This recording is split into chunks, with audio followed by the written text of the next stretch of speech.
So blame keeps your energy tied to being a victim. It keeps you circling the same moments without movement. I call it running on a treadmill. Feels like we're going somewhere. We are not going anywhere. It's not purpose-driven to blame people. It isn't creating the life you want. And what the life that you want requires empowerment. So blame doesn't matter if it's pointed towards you or someone else. It holds you in the same place. Because as long as blame is leading, you are not in your power. Welcome to Grow with Robin Breckenridge, a podcast about stepping into the most fully expressed, aligned, and conscious version of yourself. Here, we dive into the real work of personal growth, establishing boundaries, understanding your patterns, building self-trust, healing emotional wounds, and creating relationships that feel safe, authentic, and fulfilling. I'm Robin, a life and relationship coach, and in each episode, we'll explore the tools, insights, and conversations that will help you not just improve your life and relationships, but truly transform them. You don't have to just go through it. Let's grow through it, and let's do it together. Hi, everyone, and welcome back to the podcast. Something that I do in my coaching work all the time is meet people where they are. And it's probably one of the profound things that happen in the individual work that I do with clients is my job is not to meet you where I think you should be or where you think you should be, but where you are. And today I was getting ready to record an episode and kind of had the idea worked out. And then I had a really neat EMDR therapy session. And in that session, I went back to something that happened a long time ago, decades ago, that, I thought I had worked through and had kind of a different perspective than I had at the time. And didn't realize that the story that I attached to that event was still present in my life. And we did some EMDR work around it and went back to that specific time of my life when that was happening. And the big takeaway for me was around self-forgiveness, that at that time of my life, I did not know the things I know now. I didn't have the tools that I have now. It was a different time. And that it's about time that I forgive that 21-year-old girl who was doing the best that she could. And that there were other places in my life where I was attaching that same narrative and that same story. And all were invitations for me to practice some level of self-forgiveness. So I decided to meet myself where I am today. And, I've always been my first client. Everything I've ever done with clients started with me. So I thought, why not listen to that? And maybe there are some listeners out there who could also use this message. So enough about me. Let's talk about you. There are moments in your life that you've already thought about hundreds of times. You've replayed them, you've analyzed them, maybe you've taken them to therapy, maybe you've read books about that particular topic, and maybe you even understand them like me. Like what happened in my life at 21 was something that I felt like I had made peace with and did not carry the same level of judgment.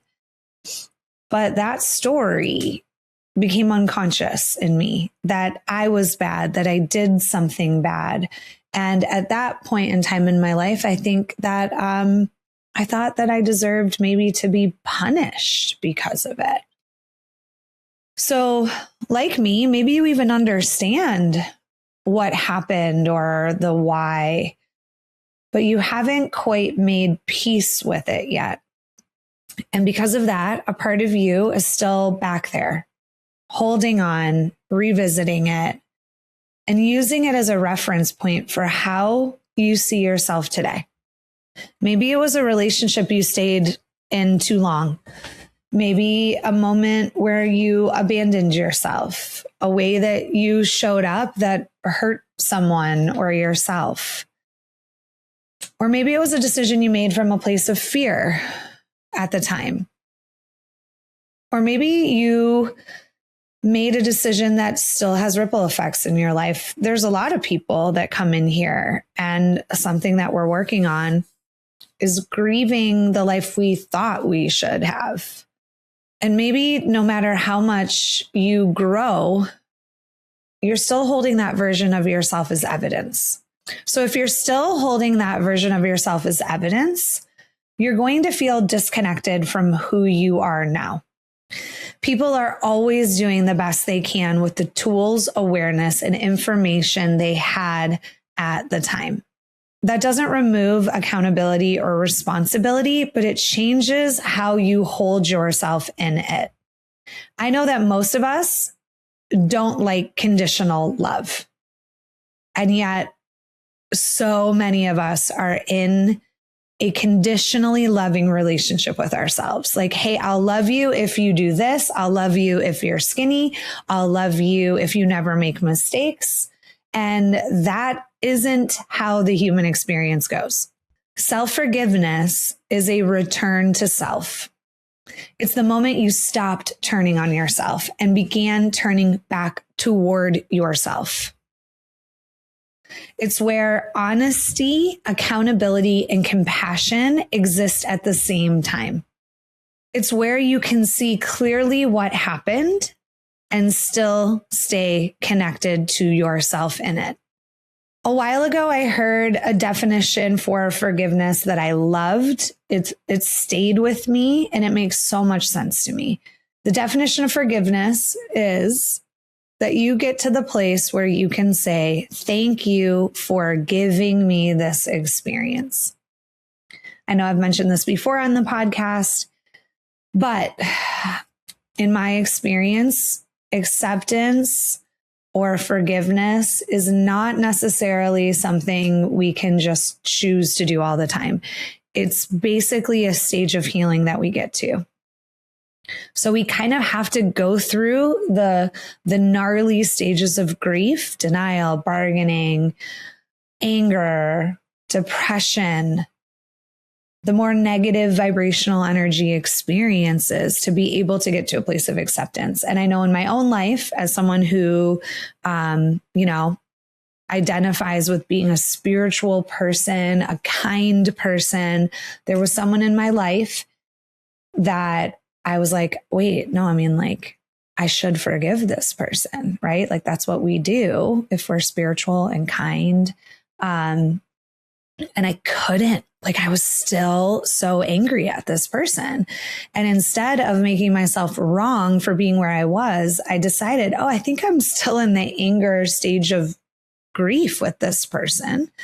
And I can't just flick forgiveness or acceptance on like a light switch. I'm not there yet. That would be self-abandonment.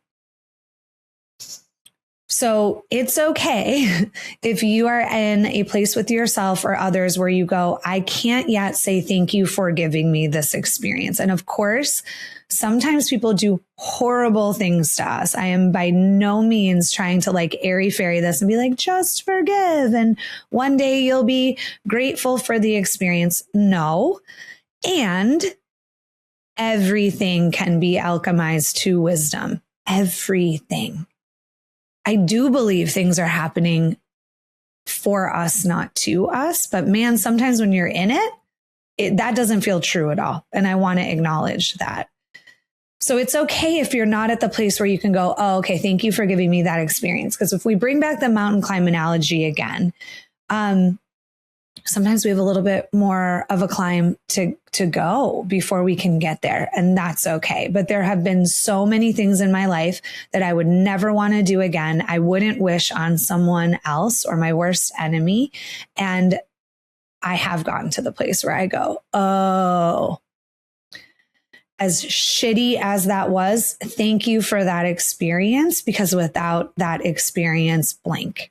I wouldn't be here. I wouldn't be doing this work. I wouldn't have known how to hold space for that client or that friend or that family member. But remember, we can't rush that. So forgiveness doesn't start with letting go. It starts with grief. Nobody wants to hear that. I know I mentioned this before on the podcast, but what feels like ages ago, there was this thing called COVID that happened. And we were all of us had our panties in a bunch about it because, it was freaking weird and whatever. And I came on this podcast and they were asking me, like, how do we find acceptance in this new world where we have to wear a mask everywhere we go and you can't go be around your friends and can't leave your house. And I gave an unpopular answer, which was like, there is no quick fix to acceptance. There is no quick fix to forgiveness. You have to heal, grow, and get to a place where there's less of a charge. And I'm just telling you guys from the experience I have, I don't have any idea how you hit a fast forward button on that or how you control it. I don't think we are able to control our healing experiences. But forgiveness starts with grief. We have to go through those yucky stages, the uncomfortable stages. And then that last stage of grief is called acceptance. On the map of consciousness, which I know I've been referencing a lot the last 2 sessions, forgiveness is the secondary emotion to acceptance.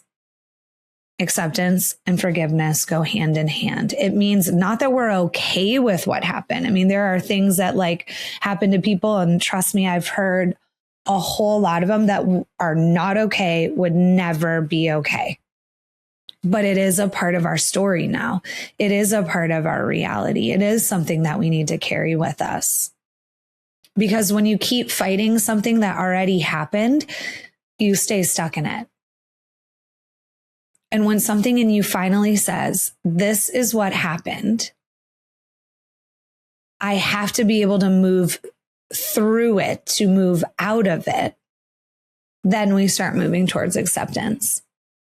Acceptance is a high vibrational energy. It's a part of the grieving experience that helps us transcend. We don't come out of grieving experiences the same person we were. There is a new normal that happens when we lose something, whether that be a dream, a person, a relationship, an expectation. But when we are a victim to an experience that happened, and again, I'm not saying people aren't victims and people aren't victimized. 100% they are.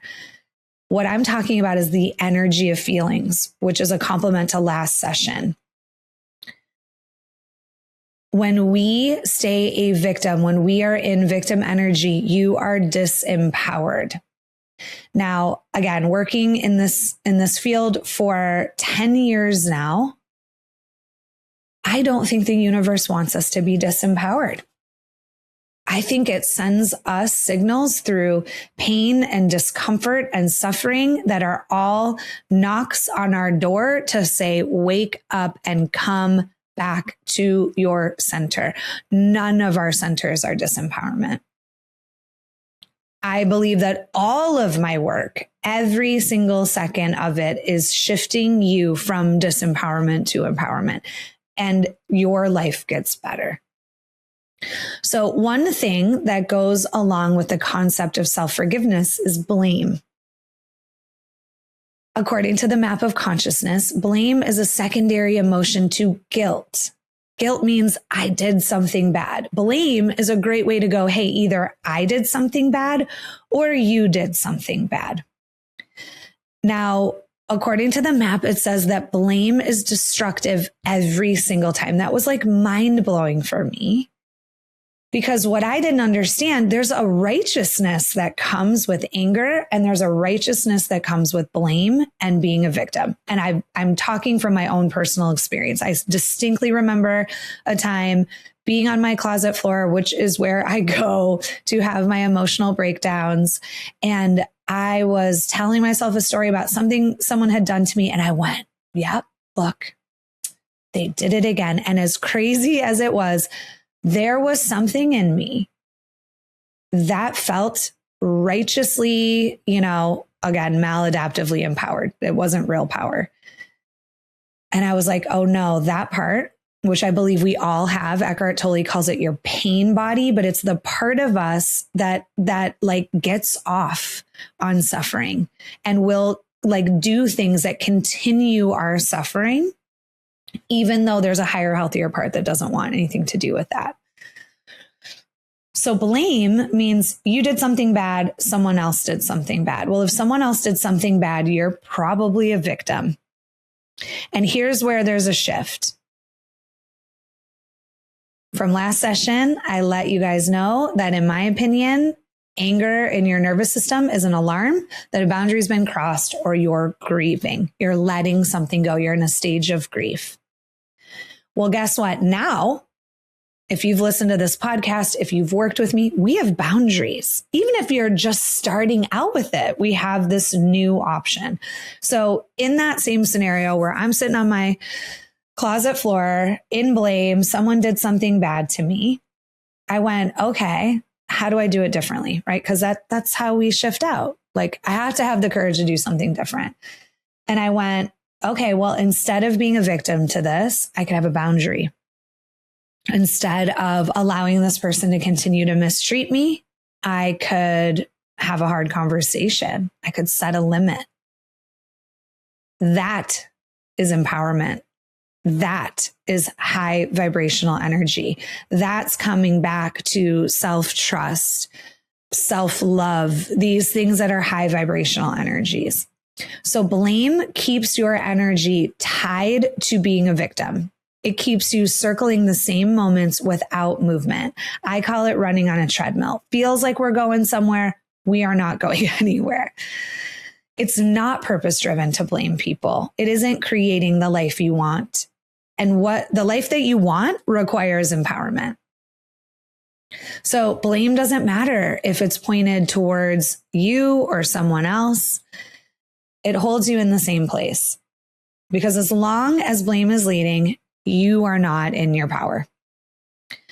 Your power comes back when you shift into getting curious, applying the tools, having some information and curiosity around what are these feelings trying to communicate. If I'm angry and this person has done something that is compromising my safety, my values, I can do something about it now.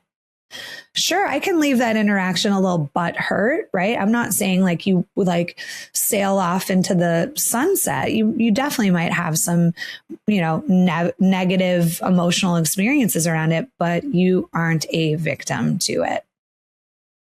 So yes, you identify something has breached my boundaries. There's something about this interaction or this person that no longer feels alignment.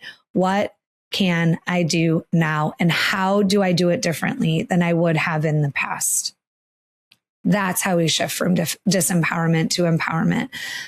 And then eventually we can get to the place of forgiveness of ourselves or others when we can say, hey, you know what? Had that MFer not stepped on my toes, not done this particular thing, I wouldn't have been able to practice having boundaries. I wouldn't have been able to know that I could have my voice and stand up for myself if I need to. When you look back on something you regret, there's usually a feeling that comes with it. Often, those feelings are shame, guilt, sadness, anger. And most people either push it away or they get overwhelmed by it. And there's another way to meet yourself here, and you guys already have the tool. I'm a big fan of simplifying tools and using the same ones over and over again, because is it not confusing enough to be human and to have all of these emotions? It is for me. So I like to come back to the same tools because it reminds me of the defibrillators, right? When someone's like heart has gotten out of rhythm and you can snap them back into rhythm. Like that's what these structures and tools provide me with. Like maybe I fell asleep and that gives me a little electrical shock to come back to center. So a tool that I've already talked about on the podcast is AVPS. What does AVPS stand for? Acknowledge, validate, permit, support. Now, when it comes to self-forgiveness, whether we like it or not, we are all having a human experience here. And that human experience is not perfect. It will never be perfect because I believe we came here to grow. As a former kindergarten teacher, because that teaching that age of kids just stayed with me and taught me so many amazing things. But in kindergarten, I remember parents getting so upset when a kid would, hit another kid, bite another kid, do something that brought the parent shame. And I would always tell the parents, like, hey, they're supposed to be making mistakes here. They're supposed to be testing out things. That's how they learn. It's no different for us. We are just a bunch of 5 and 6-year-olds in adult bodies. And some of us still only have the coping skills we had then. Okay. So AVPS allows us to attune to the human part of us. Whether we like it or not, we do make mistakes. Whether we like it or not, we do impact people. And our decisions do have a ripple effect in our life. So AVPS is a great place to start when we're talking about self-forgiveness because we're starting with attunement. When I did my EMDR session, something that stood out really strongly for me is that I would never hurt anybody intentionally. I would never be mean intentionally. And to know that the part of me that needed forgiveness was young, uninformed, and a good person, and that her behavior was not who she was. So AVPS is a great place to just attune to that part and shift out of judgment and back to self-compassion. So let's start with acknowledge. First, we want to acknowledge how we're feeling. I think back on that experience and I have shame. I feel regret, sadness.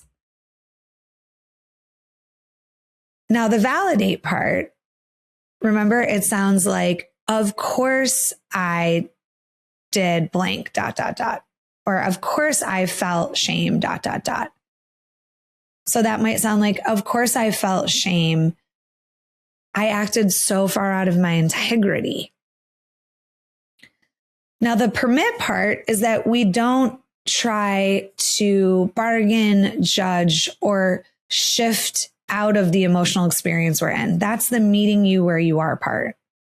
Permit says, I'm going to let myself feel this shame. I'm going to let myself feel this sadness or this regret without trying to change it.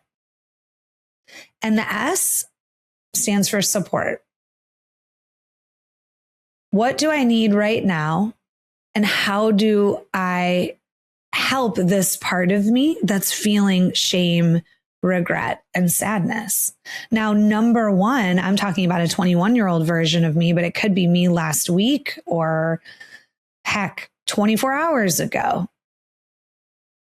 My number one tool or place of support for that part would go, oh yeah, we don't beat ourselves up in shame anymore. Or if we do and we catch it, we stop.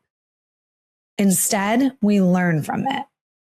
Anything that happened, what can I do differently now? What tool or skill set do I have that I could apply? Or what tool or skill set do I maybe need to continue to learn or grow? Do I need a new therapist? Do I need to do a new modality of healing? But the support part is so important because it shifts us from that disempowered part of us to a part that has agency, that has tools, that has access to good information and resources. You are human. You are going to have moments where you don't get it right, where you act from fear, where your old patterns take over, where parts of you lead that aren't aligned with who you're becoming. And that is not a failure. That's the experience of being human. You are here to learn. You are here to grow. And you are here to become more aware of yourself through these experiences. what we do as a default is we try to exile the human parts of us. We don't want anything to do with those parts because they cause shame, embarrassment. We don't like where we are. That's not our plan. And either way, you're always where you're supposed to be. If you stayed in that relationship for 15 years, guess what, boo? You were supposed to be in that relationship for 15 years, and there is nothing we can do to go back in time and change that. The only power we have now is in the current moment. And self-forgiveness is what allows that growth to actually happen. It says, hey, I see the human part of you and I still love you. When I think back to the boundary pyramid, that trust category, that's someone that knows almost everything about us. Most of us would not fit in the trust category for ourselves. We're too judgy. We have too many conditions to earn our love, our approval. And most of the time, those expectations are way unrealistic. We forget that we're human. We forget that we're messy. We forget that it's not about controlling it. It's about growing through it. And we have to talk about parts of self. There are parts of you that made those decisions, parts that were trying to protect you, that didn't know another way, and parts that were doing the best they could with what they had at the time. Those parts don't need to be pushed away or exiled. They don't need to be fixed. They need to be loved. They need to be brought into your awareness. So now you can lead them differently. Self-love is not about becoming a perfect version of yourself who never makes mistakes or has errors. It's about learning how to stay with yourself, even when you're human. So what is required for self-forgiveness? Well, one, I believe it's a practice. So I'm going to give you an invitation today where we start integrating self-forgiveness into your daily routine. But first, we need to clearly see what happened. Okay. Like if this event or thing is sticking with you, there's a good likelihood that that's a tap on the shoulder, a cosmic tap on the shoulder that's going, yoo-hoo, something about this experience was not aligned with your integrity, or you're being pretty dang hard on yourself. So we want to see clearly what happened. And then we want to get curious. Was this in alignment with my integrity and who I am? I know that I taught you guys that question for guilt, which is one of my favorite things that I practice when guilt comes up, which is, did I do something bad by my standards? If the answer is yes, that thing was definitely outside of my integrity that I did or that I said, take responsibility and accountability. We don't take responsibility and accountability when we don't know how to manage shame and guilt. We have to be able to manage shame and guilt to be able to look in that mirror and not go, you're bad or your behavior was bad and it needs to be punished. But you are human, having a human experience, and we can do something with this now. What can we do? Take responsibility and accountability. Make any repairs with yourself or someone else. Hey, I'm really sorry that happened. That was not my best. I am working on that. And let me look at how I can do it differently going forward. And then just that, do it differently going forward. We have agency now. And if we know something was out of our integrity, we can do everything we can to shift that behavior and come back into alignment. So there's a place that you arrive at over time. And remember, we can't control it and we can't force it, but something begins to shift. The charge softens. You're no longer holding on to it the same way. And eventually you may find yourself able to say, thank you for giving me that experience. Not because it didn't hurt, but because it changed you. It led you back into your alignment and who you are. It gave you awareness. It gave you wisdom. It helped you see something that you couldn't see before. It moved you forward. And we always have agency to shift that pain into wisdom. Now, for my own life, I see it so often when I have clients come in that are in similar situations than me, or maybe are in a place of holding themselves to unrealistic expectations and standards. And so often in this work, I go, oh, right, that really sucked when that happened to me, but thank you for that experience, because now I get to hold that space for someone else. But there's another layer to this: forgiving other people. And this one can feel even harder. And to be honest, I believe I started exercising the skill set to actually forgive other people when I started exercising self-forgiveness. It was something that maybe I wasn't able to do without it starting with me first. Because when someone hurts you, there's a part of you that wants to hold on to it sometimes, to stay guarded, to stay protected, to make sure that it never happens again. And that makes so much sense. But that reminds me a lot of the concept of healthy and unhealthy protectors. I believe that if we have the ability to trust ourselves and we have the ability to access our truth, and we have discernment, right? Which is, discernment means good judgment, that we're collecting that data and we are looking at that data. I think we can handle most things that come our way. And we don't have to be in a fear-based mentality where we are constantly hypervigilant, trying to never feel painful experiences.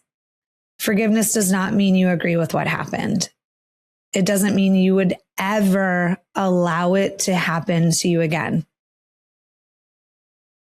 And it doesn't mean that you have to reconnect with the person.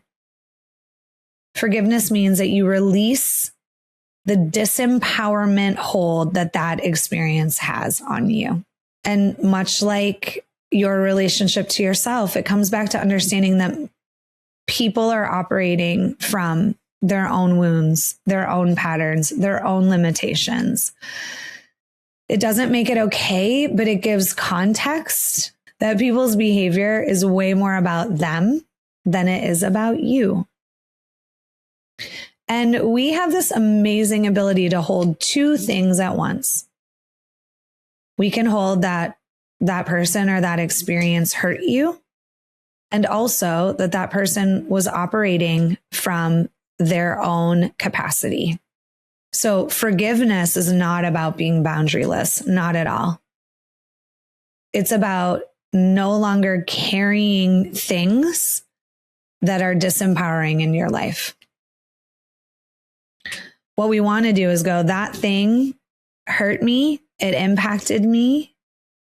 How can I make the most of that learning and growth experience? When you stay in blame, you stay connected to the pain of disempowerment. When you move from disempowerment to empowerment, which empowerment means that you have agency and autonomy in that experience. We get to connect to your truth. You get to be an individual in it, and you get to choose every step of the way. That's how we come back into your power. So let me give you an example of what self-compassion and self-forgiveness might look like. And I'm going to use it as the example will be a conversation you would have with yourself. Hey, I'm human and I'm learning. I can hold myself with honesty and compassion at the same time. I release the need to punish myself for who I was when I didn't know better. I choose to meet myself with love as I grow. I stay on my side no matter what I'm learning. I highly encourage you to start having some conversations with yourself about forgiveness. Not to rush forgiveness, because if I haven't made this point clear in this episode, I don't think you can. If you're not there, you're not there, but it doesn't mean you will never be there. There's a really awesome tool to use when we don't like where we are, which is just to add right now to any statement. I hear people all the time come in here. I'm never going to find partnership. Relationships are not for me. I'm not going to find partnership, ... right this second. Relationships feel like they're not for me, ... right now. Right this second, because in this moment, we have no clue where you're going to be in future moments. But what we know is that in this moment, that's probably not aligned for you, but not forever, never, and always. And absolute languaging like that comes up when we are in a trauma response and we are in some black and white thinking. It doesn't mean it's true. The universe that has orchestrated a healing experience for you to wake up, at least in my experience, does not then just throw you off the cliff or keep you in the same situations over and over again. It's not what I've seen. What I have seen without fail is that when people get back into their alignment, when people get back into their power, things shift. You start attracting more higher vibrational things that are in alignment with who you are now. So we can't rush forgiveness. But this whole topic, or the practice of self-forgiveness, is to stay connected to yourself. Because the more you do that, the less your past defines you and the more it shapes you in a meaningful way. You are not here to get everything right. You're here to learn, to understand yourself more deeply, to grow your awareness, to show up with more honesty and more self-love. And none of that happens if you turn against yourself every time you fall short, make a mistake, or the way your life, the direction of your life is not going the way you want it to go. Self-forgiveness keeps you connected to yourself. And that connection is what creates purpose-driven change in your life.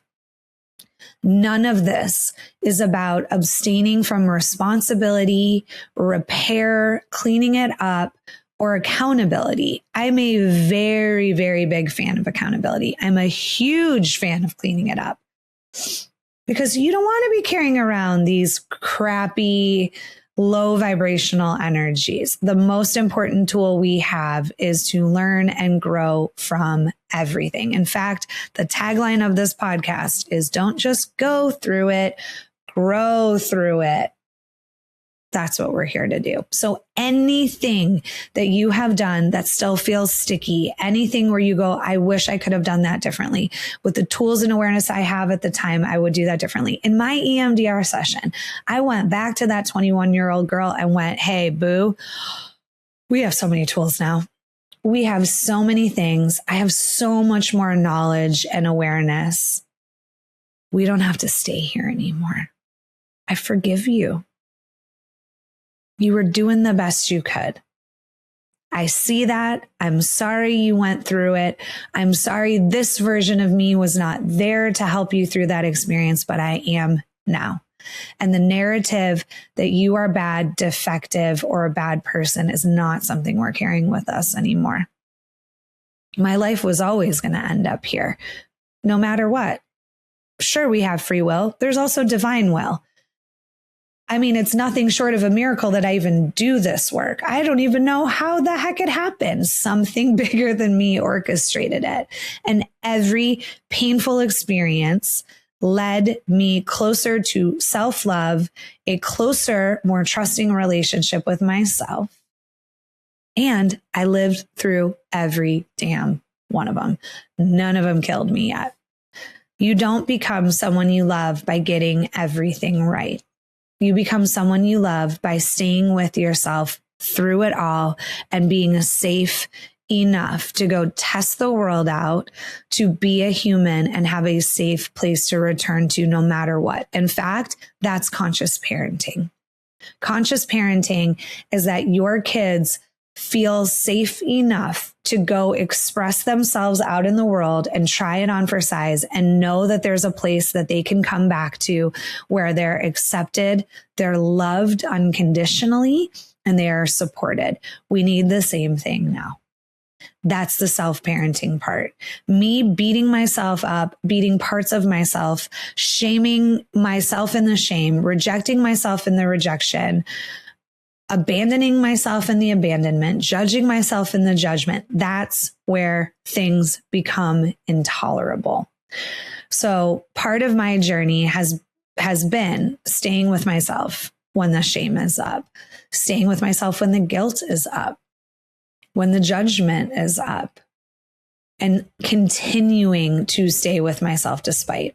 Any of us that are parents, I think this is relatable. I don't know that there's anything my child could do that would get me to stop loving him, that would get me to stop supporting him. You see it all the time where people's children do really horrible things. Sometimes they murder people, they're in jail, and that family is still coming to visit them because that unconditional love is one of the strongest things you'll ever experience in this life. So it's time that we start directing that love back to ourselves. Again, it doesn't mean that if there's bad behavior that's around you from someone else or yourself, yeah, we need to address it. We need to look at it. We need to grow. We need to get back into alignment. But continuing to blame parts of yourself is destructive. Continuing to withhold love and approval because you had some human experiences in your life. You don't have to like where you are, but guess what? We are going to have to find a way to shift into the current reality, find our empowerment, and choose. And the universe, every second of the day, gives you another opportunity to choose. So my invite for you guys this week is to start a self-forgiveness list. I have a morning routine that part of it is a self-forgiveness list. Today, I forgive myself for. It might have been something I did 20 years ago. It might have been something I did that morning, the day before. But it's a really, really powerful practice. So I invite you guys to start a list every day, add it to your journaling, add it to your morning routine. And if you don't have one, let's start there and start looking at what are a few things, even if it's one thing, I can forgive myself for today. Name of the game here is self-trust. How do we trust someone who won't let us be human and won't allow us some grace and space in this crazy experience we're having in this life? Okay. So all of it starts with you. And of course, if we want it from other people, we got to start giving it to ourselves. You are worthy of self-forgiveness. You are worthy of course correcting, repairing with yourself and others, and moving forward as the version of you are today. So I'll see you next week. I got a couple guests lined up here in the near future. So really excited to have a few more guests on, and we'll continue to talk about emotional regulation, what feelings mean and what it's communicating, and all of the necessary tools and approaches that we need to be in a healthy relationship with ourselves, a trusting relationship with ourselves, and then we can bring that out into our external relationships. So have a great week. I forgive you. I forgive me. We're all in the same boat here. We are all humans having a very human experience. So I'll see your humanness next week. Bye. That's it for today's episode. Thank you so much for being here and for doing this work. If this episode resonated with you, I'd love to hear your thoughts. Come connect with me over on TikTok at Robin Breckenridge or Instagram at Coach with Robin, where I share even more insights, tools, and conversations around boundaries, self-trust, relational healing, and so much more. And just a quick reminder, this podcast is for educational and personal growth purposes only. The insights and tools I share are based on my experience as a life and relationship coach and are meant for general guidance. Each person's story is unique, and the nuances of individual experiences can't always be addressed in this format. What's shared here may not be applicable to every situation, especially those involving abuse, oppression, severe mental illness, or systematic harm. If you or someone you know is in crisis, please seek support from a qualified mental health professional or emergency resources. Thank you for listening and for showing up for yourself in this way. Take care, and I'll see you next time.